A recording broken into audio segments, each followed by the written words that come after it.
ছুটির দিনে রাজধানীর কাঁচা বাজারে ভিড় বাড়ছে ক্রেতাদের। এ সপ্তাহের বাজার দর জানাতে রাজধানীর কারওয়ান বাজার থেকে যুক্ত হচ্ছেন মেহরাব সুমন। সুমন, রাজধানীর কাঁচা বাজারের খবর জানতে চাইছি। কারওয়ান বাজারে কেমন পরিস্থিতি দেখছেন? ছুটির দিন আজকে ক্রেতা বিক্রেতাদের সমাগম কেমন?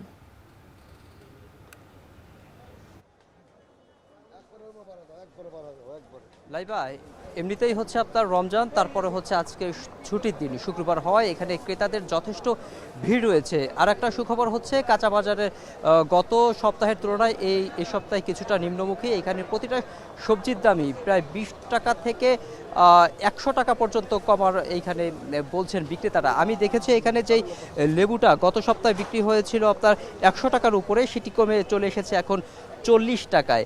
এই শশা বিক্রি হতো যেটি 100 টাকার উপরে, সেটি পাওয়া যাচ্ছে আপনার এখন 50 থেকে 60 টাকার মধ্যে। গাজর পাওয়া যাচ্ছে 50 থেকে 60 টাকার মধ্যে। আর টমেটোও পাওয়া যাচ্ছে হচ্ছে আপনার 50 টাকার মধ্যে।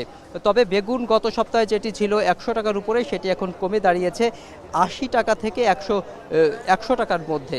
তবে একটি জায়গায় একটু অস্বস্তির ব্যাপার, সেটি হচ্ছে একটু মুরগির বাজারে। মুরগির দাম আমরা দেখতে পেয়েছি আপনার যেটি গত সপ্তাহে বিক্রি হয়েছে 180 টাকা থেকে 190 টাকায়, সেটি বেড়ে গতকাল রাতেই নাকি এটি বেড়েছে, সেটি বেড়ে দাঁড়িয়েছে এখন 200 টাকায়। আর সোনালী মুরগি যেটি বিক্রি হতো 310 টাকায়, সেটি বিক্রি হচ্ছে এখন 330 টাকায়, সেটিও আপনার 20 টাকা বৃদ্ধি পেয়েছে। তবে এখানে আদা, রসুন এবং পেঁয়াজের দাম এবং আলুর দাম কিছুটা কমেছে।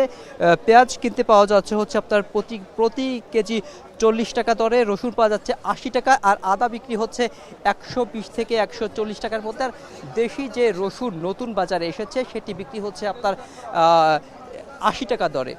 আর এছাড়া সবজির পাশাপাশি মশলার বাজারে যথেষ্ট ভিড় রয়েছে, কিন্তু অপরিবর্তিত রয়েছে। গত সপ্তাহে যেটি পাওয়া যাচ্ছে এখন সেটি দামেই আছে। এই ছিল কারওয়ান বাজার থেকে আমার কাছে সবশেষ তথ্য। লাইবা।